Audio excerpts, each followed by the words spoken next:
Hi, this is... Oh, hang on. Let's turn squeaky. There's a big cloud going over, which in theory means I can get away with the fans going off for a bit, especially squeaky up there. The reason it squeaks is because it's over at an angle, and as it oscillates, the casing rubs against the sort of bit of plastic that it sits above. If it was upright, it wouldn't do that. Anyway, take advantage of the peace and quiet. Where did we get to? Sunday morning chat. Short one today, and not on the tripod with my ugly mug in it, just a quick news update really in the main. My talk went down very well yesterday at Wessex. That was good. I did say at the end that what the hell I'm going to do for my next talk, I really don't know. I'll think of something and I will get another one ready. I'm sure I'll be asked again. So that was good. I took Hercoglossum in, and that got a second, and quite honestly, the one that got first was absolutely well deserved. It was a Sarcochilus, must have been at least 10 years old. You see that size bowl? Well, it was in a bowl like that, and it was full. Absolutely full, just a mass of fans, and there must have been at least 20 spikes on it. It looked absolutely gorgeous. So yes, Hercoglossum's pretty spectacular, but I agreed with the judges, I don't always, that was definitely the first. And Milan got a third with his lovely Victoria Regina. Damn him. I'm still after a good one of that. You might not know Milan so well on the YouTube channel, but if you're a member of the Facebook group, he posts frequently. He's a member of Wessex as well. I know him quite well, and I took one of the little Dendrobium moniliform seedlings for him because he asked for one. So you'll have to put up with Hurricane Hector on the floor here. I'm not turning that off. It won't stay on long, hopefully. Yes, so I like Milan, we get on well together, and he asked me what I wanted for my Dendrobium seedling, and I didn't really want money, so I said, well, you can buy my coffee and cake for me. And he was well pleased with that. Yeah, so I had free coffee and cake yesterday. I think I should have got free coffee and cake anyway for doing the talk, quite honestly, but anyway, that was nice. So that's down to 5 now. The chairman, Lynn, is having one of the others. That will take me down to 4. So slowly but surely they will disappear. I'll probably keep one for myself for the interest point of view. I don't normally do seedlings, but I'll keep one for myself. What else happened? Oh yes, as a consequence of the first going to the Sarcochilus, I took advantage of having quite a long chat with the president, who has quite a few, and he's one of the members who took on some flasks a while ago. They actually got some flasks from the same nursery as my 2 new ones came from in Australia, and they've been growing on, and quite a few of them are coming up to flowering size now. So we had a look at some pictures and stuff, and out of the ones that were there, I said, well, you know, when you get round to it and you can bring them in, I'll quite happily have the yellow one and the red one. I didn't make a note of their names or anything, but as I said, I would like to get a few more Sarcochilus. I do like them. New interest, you know, so every now and again I like to get a new genus into the grow room, and that's my latest little phase, I'll call it. I'm not filling the place up with them, but the amount of space they take up, I could get an awful lot in without even losing any space. Oh flip, now the sun's going to come out, so it's going to start heating up in here. Never mind, I'm not going to be in here long. I've got one new orchid, one new bloom, not a new orchid, that's hiding in behind the going over dendrobiums. Whoops. Let's see if I can get these canes out of the way. This is just recently opened up.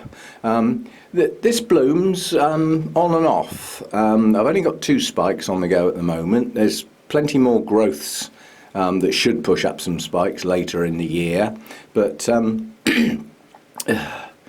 do you know, I've got a total mental block on what this is. I know it's Naevium, Oh, what the hell is it? Come on, Roger, get your brain in gear.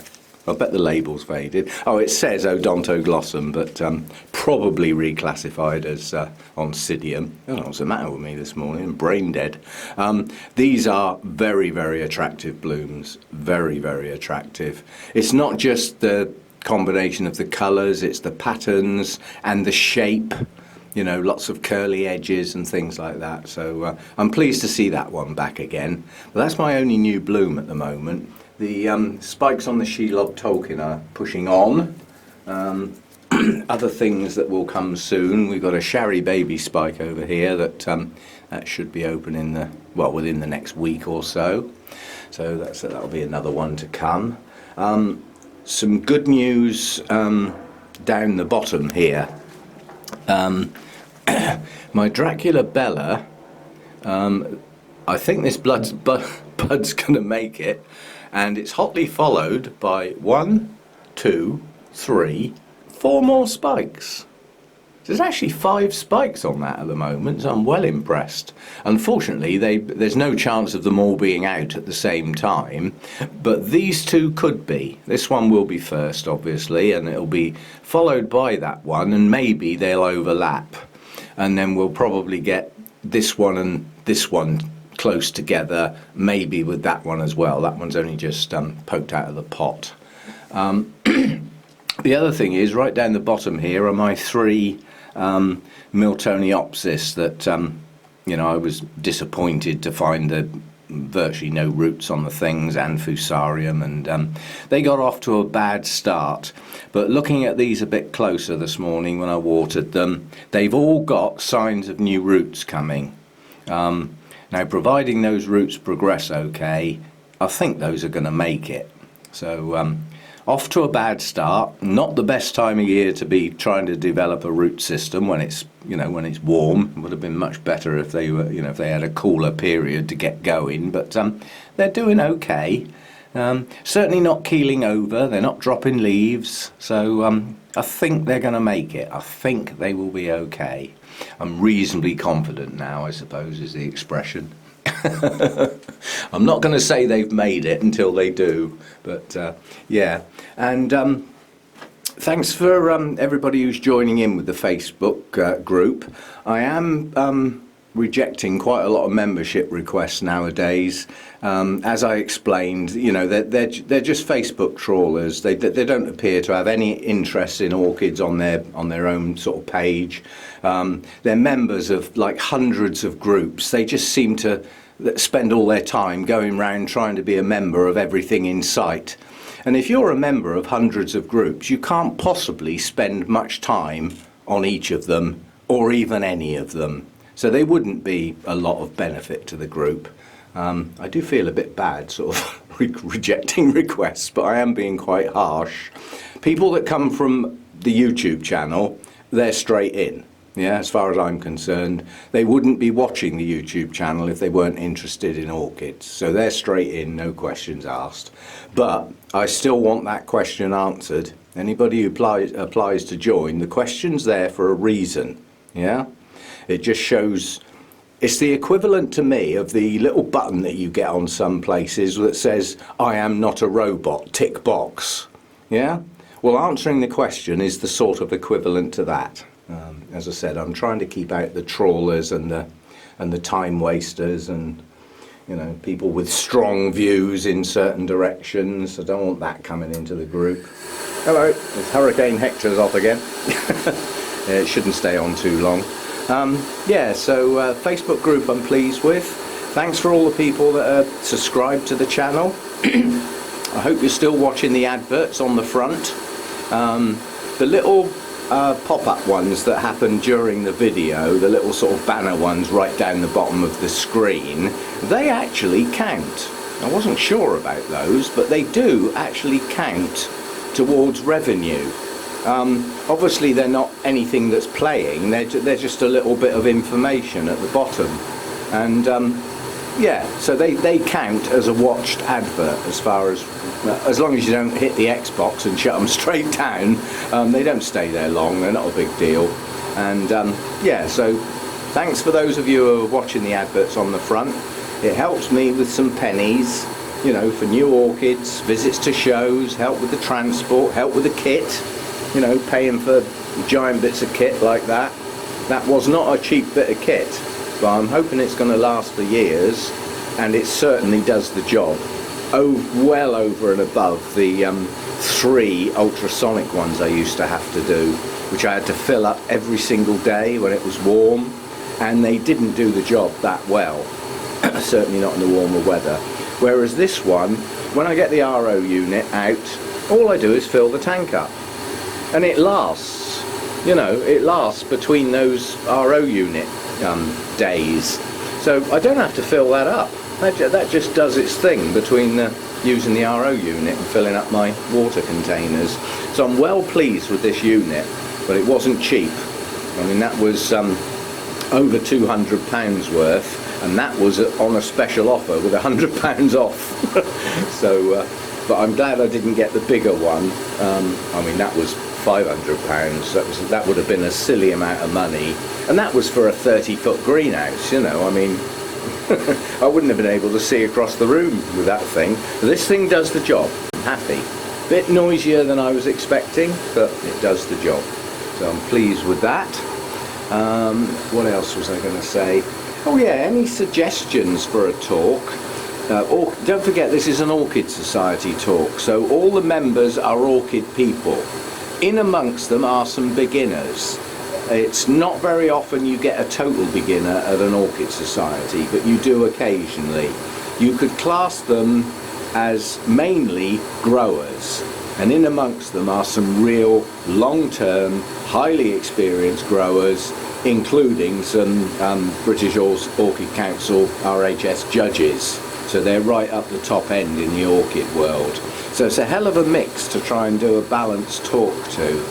But I still believe at Orchid Societies, some talks go over people's head. They're too technical, they're too in-depth on a very precise area. I mean, the talk we had on dendrochilums springs to mind. You know, I had a chat afterwards while I was having my coffee and cake. Some people think that's the only reason I go to that Orchid Society, is for the coffee and cake. But nonetheless, I was talking to quite a few people, and I couldn't find hardly anybody who even grew them, or even had any at all. So having a talk dedicated to a genus that not many people have, to me, is not that useful.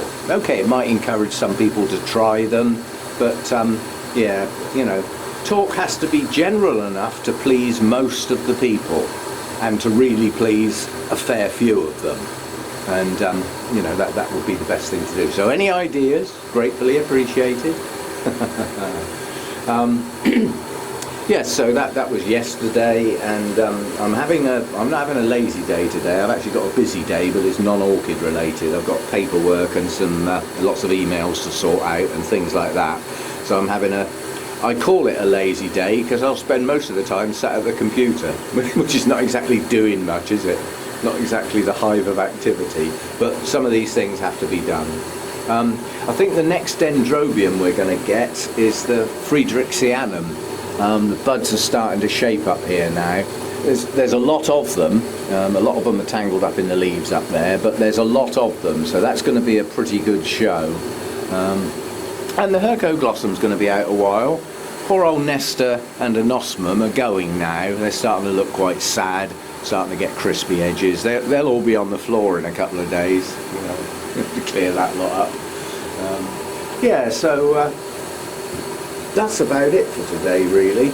As I say, I was pleased to see those Miltoniopsis are showing signs of coming together again, and yeah, it should be good. And also, I watered the holy clay pots earlier. There's a lot of new root growth and new growths pushing on now. I mean, I know it is the growing season after all, but some that didn't look too happy earlier in the year, sort of coming out the end of winter, they seem to be picking up now. And I'm seriously going to try the cutting the rhizome thing. I had a chat with some Cattleya growers yesterday again, take advantage of people who grow stuff, you know, that's what the societies are for, and asked, you know, do you ever cut the rhizomes to try and get them to shoot out farther back? Oh yeah, I do that all the time. I'm always doing it. So I've got some ones. I'll make sure I film it when I do it, and then we can see the progress, see if it sort of works. Apparently it doesn't work on every single plant. Some of the oldest parts of the plants can be just too far gone. They've got no eyes, and it doesn't work for everything. But it's just basically coming back from the new growth, behind a couple more bulbs behind that, and just cut the rhizome. Leave it in its pot, no root disturbance, nothing. Just cut the rhizome, and then gently prise it apart and get some cinnamon in there on the two edges, yeah? So that they dry off. And in a lot of cases, the back end of the plant produces new growths. So instead of just having like 1 or 2 leads at the front of the plant, you get a couple further back. So you end up with new growths in more areas of the pot, you know, well, and potentially more places where blooms can come. So I'm going to try that on a couple that are in a suitable state, and we'll film that and have a look at it. See how it goes, as they say. Oh, I've just noticed up there, it's not fully open. I'm going to get that Hurricane Hector's going to go up my trouser legs any minute, I can tell. But tucked up in there, my species Tolumnia is just opening its first... Oh no, here we go. Damp legs. Yeah, that's Tolumnia Europhylla. And the first bloom is just opening. That's been an absolute age, that one. I mean, the spike is enormous. You know, the plant's down here. You know, buds are right up there. But it's got 2 spikes. There's another one here. So, yeah, we'll have a look at that again, you know, when a few more blooms are fully open. Much smaller than normal Tolumnias, but lovely bright colours. So I'll probably have to get the tripod out to get a close-up on that one. Now I'm going to move because I'm getting wet legs here. Ugh. It does the job. I'm happy. You know, I'll dry off. Have a good look at this now. Most of the buds are open. This is the wedding bell, and nice attractive blooms. Lovely splash of yellow. But, I'm going to have to get the Naevium over here. This is really my... It's not where all the, you know, plants are that are open, but it's a place to collect some together, if you see what I mean. And then some of the smaller ones go up in this area up here. The idea is I can see them from the house. I don't actually have to come out here. That's why these Tolumnias are down here, because, you know, they're actually in bloom. They live up there normally, out the way, but not when they've got spikes on, because the spikes would touch the roof. So they have to put up with being down there, where they don't get the right light, but it's not for long, so it doesn't set them back or anything. But yeah, this one's opening up its other blooms now. It's a shame they're all facing the same way. That's good in some ways, but it means they're a bit cluttered. You know, they're not nicely spaced. That would have been nicer, sort of coming out there. But that's how they've opened. Tough. But 4 buds on there. I've only ever had 2 before, so 4 on a, you know, on a single cane is good. That's good progress there. And the little Harveyanum kikis. I'm hoping that this plant does a sensible thing and doesn't keep these blooms too long. Otherwise, I'm probably going to have to take them off. You know, these are only little kikis. I don't want to sap the strength of the plant. I want new growths, and you know, they'll come again. So, but let's enjoy them while they're around. Yeah, so that'll do for today, and I'll be back to some sort of normality tomorrow. As I said, I've got an admin day today. I've got computer stuff to do. A lot of it is filing away. And it's probably something you don't realise. With these Project Orchid updates, we start off with a still for each bloom. Well, obviously I'm doing the Project Orchids Update 2 at the moment. Well, once I've completed the video, I've then got to go through the video and capture the stills of the plants as they were now, ready for the next set of updates, and store those away. So I've got all that sort of stuff to do today. While those project updates are on the go, they take up a massive amount of space on my hard drive. But until I've done all that and done all 4 and captured all the stills, I can't archive them. You know, I just take them off and put them on my external hard drive. They clutter up the disk. But I can't do that yet. I've still got 2 to do. And I've decided that there will only be one more set of updates, which is probably going to be towards the end of August into September, which will be towards the end of the growing season, yeah? And we'll compare those as they are then back to now in May. And then the last set of updates for the year will be in December. And when I do those, I'll be comparing with the stills from a year before. So we'll be looking at a year's worth of progress rather than just a few months, which was the original plan.